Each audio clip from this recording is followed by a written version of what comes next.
Morning. I am the Director General of the St. Kitts and Nevis Information Service, what is known as the Government Information Service, and I am happy to be here to be conducting this interview on such an important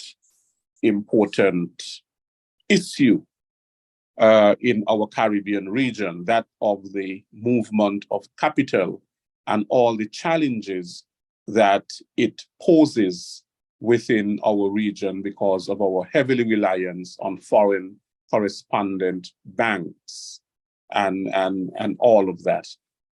So thank you very much for agreeing to this interview. And if you can tell us something about yourself, a little background about yourself, we will start there. Okay, good morning to you, Mr. Williams, and to St. Kitts and Nevis. I am Rodney Taylor, the Secretary General of the Caribbean Telecommunication Union. It is a CARICOM institution.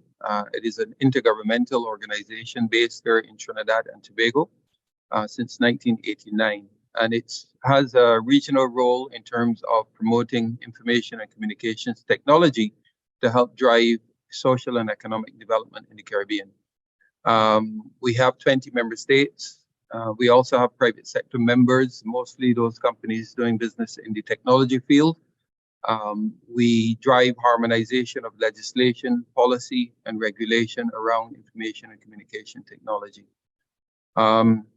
We celebrated 34 years just a few weeks ago, and we've been driving things, for example, like the reduction of roaming charges on the telecommunications mobile network. And we were able to sign the Declaration of St. George's last year to help drive the cost of roaming down. We are pleased to be able to host a webinar next week, Wednesday on the 7th of June, in partnership with one of our private sector members, CaribCoin, exploring the potential of a complementary currency for the Caribbean. And as you mentioned, the challenges with respect to cross-border settlement payments within the Caribbean. Of course, we know the challenges with travel as well, but in particular, the issue of payments for those persons who do trade. There's a high cost involved of using correspondent banks, United States, and using US dollars.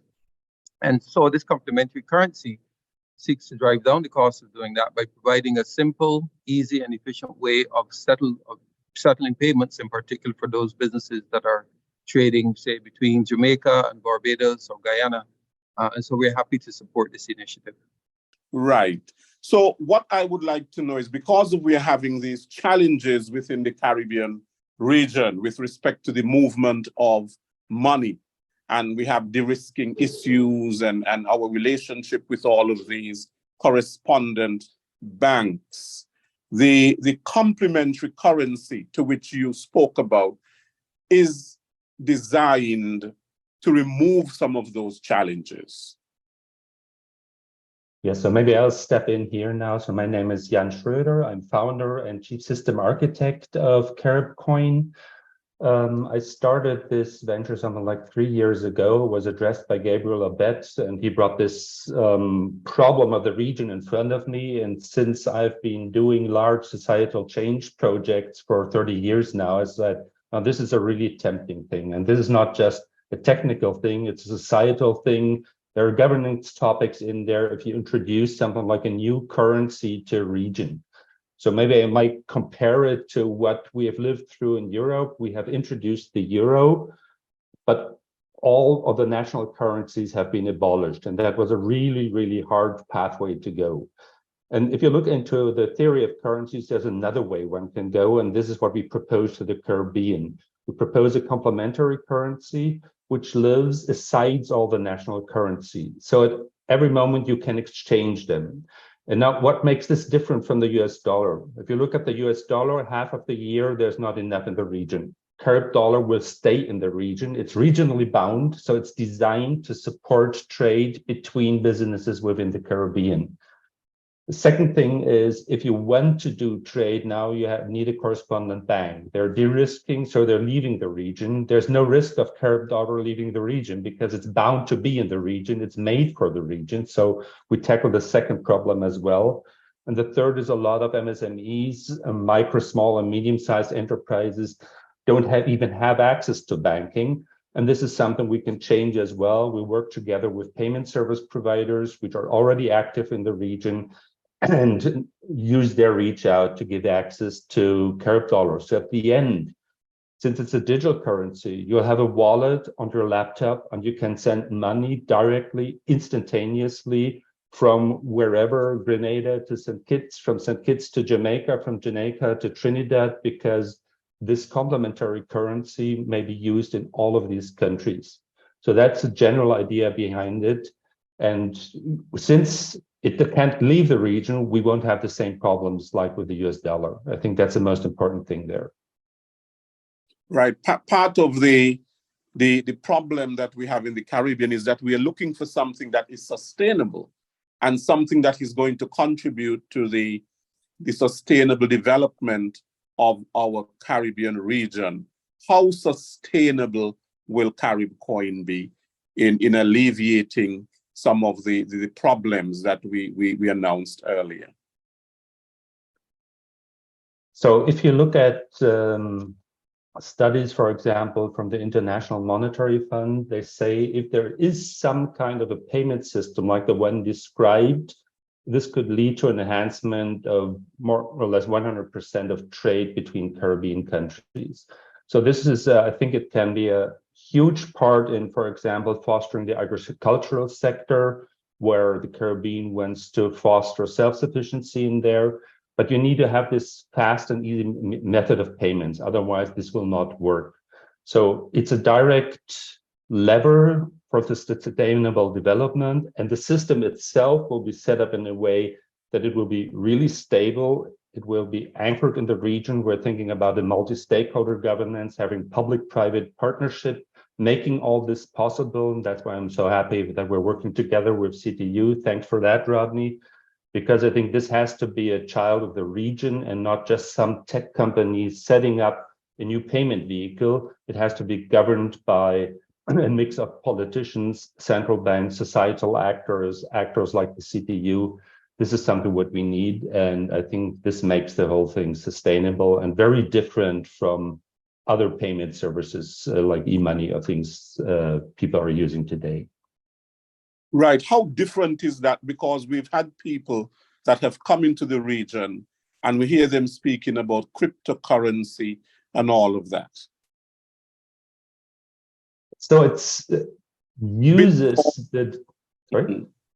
We've heard about Bitcoin. Mm-hmm. So listen, sure, I've heard about Bitcoin. So the major thing is this is a stable currency. So it has a stable value. When you look at cryptocurrencies are volatile. So they're not made to trade in a normal day-to-day business. You can use them for payments, but I would never advise to use them for such a system. What we do is we stabilize Carib dollar by backing it with collateral, starting with national currencies as a collateral. It will always be backed 100% or more by national currencies of the region. So that gives it a stable value, and this makes it completely different from cryptocurrencies like Bitcoin, Ethereum, or whatever. Right. Now, Mr. Taylor, the CTU, what plans does it have to get the buy-in from regional governments with respect to CaribCoin? Well, part of what we're doing because the buy-in is important. Absolutely, yeah, and part of that buy-in includes awareness of what the potential of this complementary currency can do, the value that it adds, and therefore we encourage the policymakers in the region to attend to understand, because you mentioned, for example, crypto, and it is important to understand that this is different from, say, Bitcoin or any cryptocurrency that's currently out there. How is it different? We need to be able to build awareness around that and educate and explain the safeguards that are in place. And from our point of view, that is why we are providing the platform. I mean, CaribCoin is a private company. It is a member of the CTU. We don't have any stake in the company, but certainly we understand the value of the product that they're trying to implement in the Caribbean and how it can help to drive our own agenda in terms of digital transformation. So our role in particular is to provide that platform, to provide an avenue through which we can build awareness on the value of it, and of course, and then give CaribCoin the opportunity to implement the Carib dollar within the region, and hopefully successfully so, and help to, like I said, in our own mandate, help us to implement in terms of our thrust towards digital transformation. Right. Now, of course, we know that a number of regional governments have been concerned about the fallout in correspondent banking. And that has been an issue that has been ongoing. And the challenge that poses to the indigenous banks, for example, in the region. Now, is it going to be heavily reliant upon the regional governments to bring awareness to the people with respect to what is being implemented? So what we're doing at the moment, we're preparing our application in the Cayman Islands to become a virtual asset service provider. So there we have a very close connection to the government of Cayman Islands, for example. Then the next thing, awareness through governments is one pathway we will follow for certain. The other pathway is just addressing the business community, and that's what this webinar is there for. We want to propose to businesses to already enter our MVP in this year to really showcase, yes, we can use Carib dollar to do payments between Barbados and Jamaica. These are the two companies we have chosen for our pilot. And so we not 100% rely on only governments, because this is a societal change process. And that's why I like to give these interviews, because part of it is media outreach as well, to show people, so this is coming, there's a new opportunity, test it, use it, make up your mind whether this helps you. And we're sure it does, because in the development, we already engaged with businesses from the Caribbean. So it's not just some kind of an academic exercise we're doing here, but we're developing very closely together with actors from the region. So concerning your questions, it's yes, governments are important, but they're not the only actors in doing this change. And I think that's the important thing here. You can bring much more power behind such a change if you take different societal actors looking at it from their specific angle. So for the politicians and governments, it's CSME. For business, it's day-to-day trade and doing payments. And combining these within one project, I think this makes it quite powerful. Right. I quite agree with you on your point that it has to be a public-private partnership. But at the very same time, government is very important in terms of the legislation and policy for the wider society. Would you agree with me? Yes, definitely. So we're not contrary to any laws or whatever. We want to set up something where governments say, yes, this helps the CSME to foster CSME. This is a not legal tender, but it's a legal means of payment, so which lives aside to the national currencies. And that's why we invite, if you look into our light paper and white paper, we have this governance authority in there. We think it's crucial that setting the central parameters of such a currency, such a complementary currency, has to be done in close relationship to governments, to central banks, to other societal actors. So that's I think it's a win-win situation at the end. A little bit complicated to set up the governance in the beginning because it's unusual, because we don't have a central bank for the whole region, but we have all these different actors. But I think we can bring these people together because this is so badly needed. And it's getting worse, as you described, with the correspondent banking system, well, more or less breaking down step by step. So this Carib the complementary currency, the CaribCoin, as you call it, will only be set up within the Caribbean region, nowhere else. Yes, the idea is to have Carib dollar, that's the name of the currency. CaribCoin is the number of the company. We have to rethink that, I think. But it will only be usable within the Caribbean region. At some point, we may jointly discuss whether we could use it for remittances as well. But for the beginning, it's purely B2B within the Caribbean. If you would open it up, then we would have the same problems like with the US dollar. Then it would be used to purchase goods and services in the US or in Canada or wherever. That's not the idea. The idea is to foster regional trade. And if you look at other complementary currencies, for example, in Switzerland, there's a complementary currency.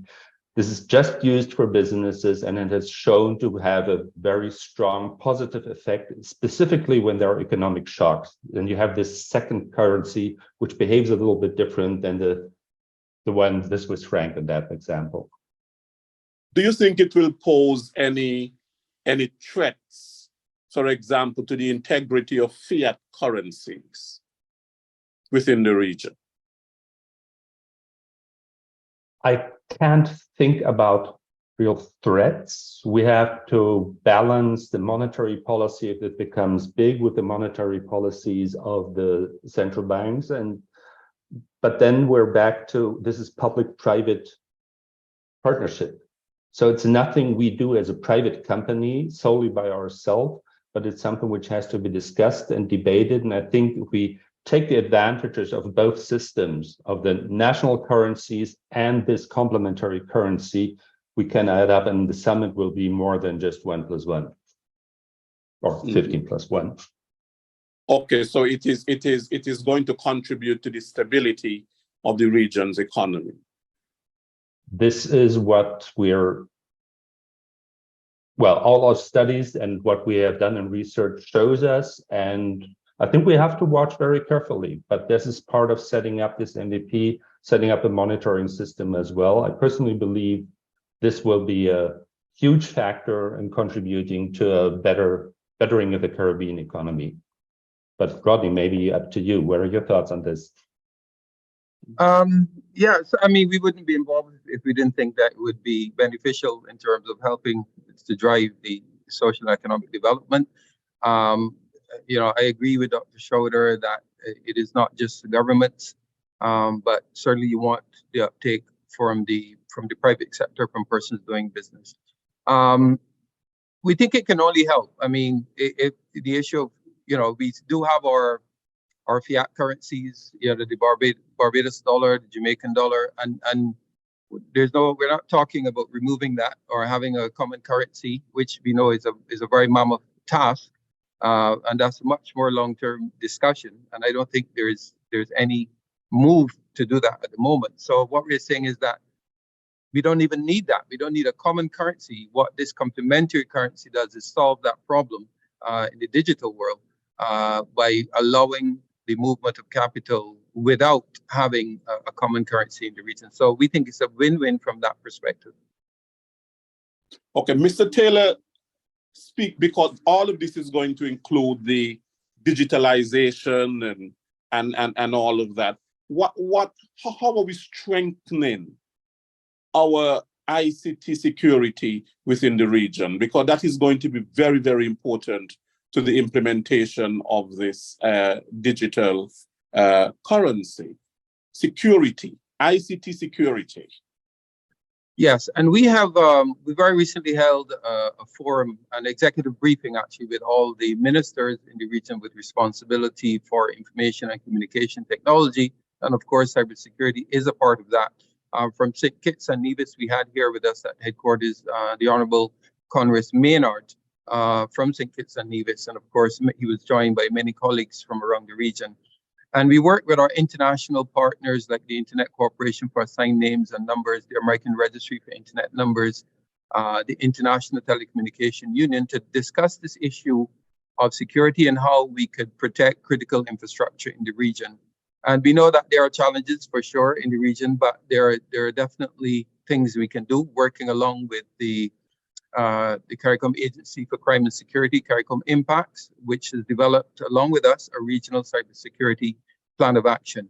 And so we are working to help our member states develop national cybersecurity strategies and policies to develop the capabilities in terms of incident response, so that when there is, because it's not a question of if, it is a question of when systems are attacked. We see evidence of this on a weekly basis of systems being compromised. So it is an ongoing problem. It is a challenge that requires us to be very focused in terms of our efforts at securing. So absolutely, I mean, Dr. Schröder can speak to the security around the systems in particular, but on the broader level, we are working with governments and with private service providers in terms of improving the cybersecurity resilience within CARICOM. Right. Dr. Schröder, yeah, the security. Can you speak a bit to the security? Yeah, definitely. So we're just setting up our cybersecurity policy these days. So this is an essential thing. We have to have stability and security in this system. So this started which kind of development partner did we choose? So we chose Cheesecake Labs from Brazil, which is a very recommended software development company. And they had a really good design for the cybersecurity of our whole system. So we're working on the Stellar network, which is a network which has been running for 7 to 8 years already, has proven its stability and security. So assets which are stored on this decentralized database are secure. This is something we can, promise. And the upper layer, the front end, we're building on that, will be tested. We have procedures in place. If there are incidents, how we react, and this has been set up, and this is crucial for this kind of business, because the last thing we want to read in the newspaper, a micro business has sent money and then we got an attack and it got lost. This is definitely nothing which should happen at all. And that's why cybersecurity is not only cybersecurity, there are other security issues as well, is very important in setting up this business. So it's easily said we want to do a new currency, but if you go into the details, you have legal things, you have these technical things, you have the marketing. So it's quite a large business, and nothing you just do like by snipping your fingers. So be assured, and we can present more of this if maybe at some point, Rodney, we do something about the cybersecurity around CaribDollar. And we just hired an expert for that, because I know how to do the whole thing, but I'm not an expert in cybersecurity. You need these people on board. Absolutely, certainly. Right. Now, Mr. Taylor, tell us a little bit more about the webinar that is upcoming. And of course, the name of it is Exploring the Potential of a Complementary Currency for the Caribbean. Tell us a bit in terms of your target audience and you know, an invitation perhaps for people to register for this webinar, so that, you know, they can become aware, because the education about it is extremely important. The buy-in is extremely important. Absolutely, and that's why we're engaging with media as well. I mean, persons like yourself in different markets. We had an interview in Barbados this morning, and we'll be doing some more across the region as we move forward. But we encourage your viewers, your listeners, to go to ctu.int, ctu.int. That's the CTU's website. You'll see the banner there. It's on our homepage. You click on that banner, it will take you to the registration page. It shows you the agenda, outlines the objective of the webinar and the target audience. So absolutely, our policymakers, the business community, the general public, in fact, because we want to ensure that everyone understands what we mean when we talk about a complementary currency and how it is different, in fact, from, say, cryptocurrency or Bitcoin, and in particular, what problem this complementary currency will solve. So it's ctu.int. You click on the banner, takes you to the registration page. We're pleased to report that there's been significant interest already. So we encourage you to book before we run out of spaces. It's a virtual conference, of course, but we still have limited capacity. So we encourage you. The registration is free, and you know, certainly we'd love to have a great participation from St. Kitts and Nevis. Mm-hmm. Right, and I look forward to being a part of the webinar as well. Absolutely. for me, it is a learning Wonderful. exercise. I don't know much about these digital currencies and so on, but it sounds very exciting, and especially if it's going to help the region in overcoming some of these barriers to the movement of money. If it's going to help us with liquidity within the region, if it's going to help us to be less susceptible to de-risking, if it's going to help us, of course, with trade, because that's an important aspect within the Caribbean region. We need to improve upon intra-regional trade, and of course, that involves the movement of money. And if we're having difficulties with the movement of money, that is also impacting intra-regional trade. So all of these positive things that I am hearing in terms of what this digital currency can help us to improve, I think is certainly welcome. And you would agree with that, Dr. Schröder, right?